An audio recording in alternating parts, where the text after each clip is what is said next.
Bismillahirrahmanirrahim. Assalamu alaikum dear students. Welcome again to my channel. Today we are going to discuss the new chapter of class 9 biology, structure of atom, unit 2. So आज इसके अंदर हम composition of matter के बारे में discuss करेंगे और साथ में today's topic is the Dalton atomic theory and its postulates. So let's start the topic. So first of all हमारे पास जो composition of matter थी, so it was a mystery, right? So we can write over here topic हमारे पास first of all introduction है, ठीक है? introduction में हम पढ़ेंगे matter की composition के बारे में and next is Dalton atomic theory, इसके बारे में हम डिस्कस करेंगे, राइट? सो अब फर्स्ट ऑफ ऑल मैटर की कंपोजिशन हमारे पास क्या है कि ये एक साइंटिस्ट के लिए एक मिस्ट्री था कि मैटर किस चीज़ से बना है बेसिकली. तो बहुत सारे फिलोसफर एंड साइंटिस्ट जो हैं उन्होंने काम किया, एक कई सेंचुरीज काम किया और उसके बाद हमारे पास एक पहला जो नाम आता है वो है ग्रीक फिलोसफर का. ग्रीक फिलोसफर, ठीक है, डेमोक्रेटस ये एक फिलोसफर था, ठीक है. डेमोक्रेटस ने फर्स्ट टाइम बताया कि जितने भी मैटर हैं, ठीक है, ऑल द मैटर्स, ठीक है, जब उनको हम अल्टीमेटली ब्रोकन डाउन करेंगे, ठीक है, तो वो कन्वर्ट हो जाएंगे छोटे छोटे टाइनी पार्टिकल्स के अंदर, ठीक है. इन पार्टिकल्स को, ये जो पार्टिकल्स हैं, इसको लेटर ऑन उसने नाम दिया एटम का, ठीक है. सो एटम बेसिकली हमारे पास क्या है, एक ग्रीक लैंग्वेज का वर्ड है और वो ग्रीक लैंग्वेज में हम एटम को कहते हैं एटमोस, ठीक है. और एटमोस का मतलब है इनडिविजिबल पार्टिकल, इनडिविजिबल, ठीक है, मीन इसको हम मजीद डिवाइड नहीं कर सकते, ठीक है. सो ये जो पार्टिकल्स हैं इनको लेटर ऑन नाम दिया गया एटम का, ठीक है. सो इस चैप्टर के अंदर हम पढ़ेंगे डेवलपमेंट ऑफ एटॉमिक मॉडल, ठीक है, और डिफरेंट कॉन्सेप्ट्स ऑफ आइसोटोप्स के बारे में पढ़ेंगे और इलेक्ट्रॉनिक कॉन्फ़िगरेशन के बारे में, ठीक है. सो अब जो मेन टॉपिक है हमारा वो है Dalton atomic theory. Dalton atomic theory, ठीक है.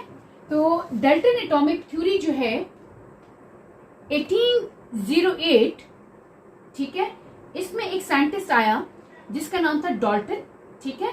उसने ये जो ऊपर डेमोक्रेटस की थ्योरी थी इसको थोड़ा सा सपोर्ट किया, ठीक है, और इसने बताया कि जितने भी मैटर हैं, ठीक है, मैटर जो है they are composed of tiny particles. अब मैटर जो है किससे बने हैं, टाइनी पार्टिकल्स से, ठीक है.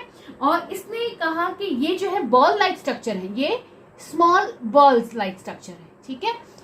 ये इस तरह छोटे छोटे बॉल्स हैं, ठीक है. ये मैटर जो है इन स्मॉल बॉल्स से बना है जिसको लेटर ऑन इसने नाम दे दिया किस चीज का, एटम का, ठीक है. अब इसने कहा कि ये जो बॉल लाइक स्ट्रक्चर्स हैं इसको हम मजीद ब्रोकन डाउन नहीं कर सकते, can not be further broken down into small particles, ठीक है. तो इन स्मॉल बॉल्स को इसने लेटर ऑन नाम दे दिया किस चीज का, एटम का, ठीक है. अब इसने अपनी एक फिलॉसफी जो है, ये जो अपनी थ्योरी है, ठीक है, इसकी थ्योरी का जो नाम है वो नाम है a new system of chemical philosophy, ठीक है. इसने ये अपनी थ्योरी पेश की जिसका टाइटल ये था a new system of chemical philosophy. उसके अंदर इसने अपनी ये थ्योरी के पोस्टुलेट्स पेश किए, ठीक है. अब इसके जी मेन पोस्टुलेट्स हमारे पास क्या है,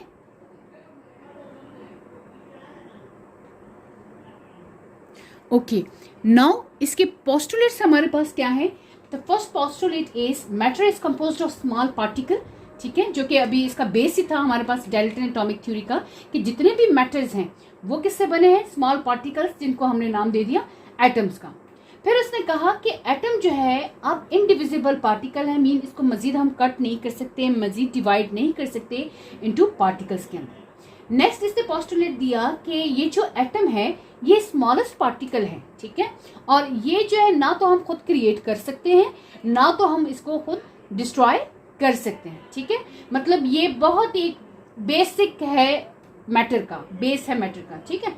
सो नेक्स्ट इसका पोस्टुलेट था एटम ऑफ पार्टिकुलर एलिमेंट, जितने भी एटम हैं पार्टिकुलर एलिमेंट के वो सारे सेम होंगे, साइज के लिहाज से, शेप के लिहाज से, मास के लिहाज से एंड अदर प्रॉपर्टीज, ठीक है। फॉर एग्जांपल हमारे पास है जी नाइट्रोजन एक एलिमेंट है, ठीक है। नाइट्रोजन एलिमेंट जो है it is made up of nitrogen atom, ये नाइट्रोजन एटम से बना है। तो यहाँ इस एलिमेंट के अंदर जितने भी नाइट्रोजन एटम हैं उन सब का साइज भी सेम होगा, उनकी शेप भी सेम होगी, उनका मास भी है और उनकी प्रॉपर्टीज भी सेम होगी। नेक्स्ट इसका पोस्टुलेट है atom of different element are different. तो जो डिफरेंट एलिमेंट्स हैं उनके एटम जो हैं वो एक दूसरे से डिफरेंट होंगे। For example I have told you कि नाइट्रोजन एक एलिमेंट है, उसके अंदर जितने नाइट्रोजन एटम हैं वो सेम होंगे, लेकिन अब अगर मैं दूसरा एक एलिमेंट लेती हूँ, फॉर एग्जाम्पल ऑक्सीजन है, या फिर मैं सोडियम एलिमेंट ले लेती हूँ, ठीक है, तो अब सोडियम के जो एटम है वो सोडियम के जो एटम है वो ऑक्सीजन के एटम से डिफरेंट होंगे, ठीक है। इसी तरह ऑक्सीजन के जो एटम है वो नाइट्रोजन और सोडियम से डिफरेंट होंगे। सो हर एक पार्टिकुलर एलिमेंट जिसकी बेस उसके एटम्स हैं वो आपस में तो सेम होंगे लेकिन एक दूसरे से वो डिफरेंट होंगे। अंडरस्टैंड?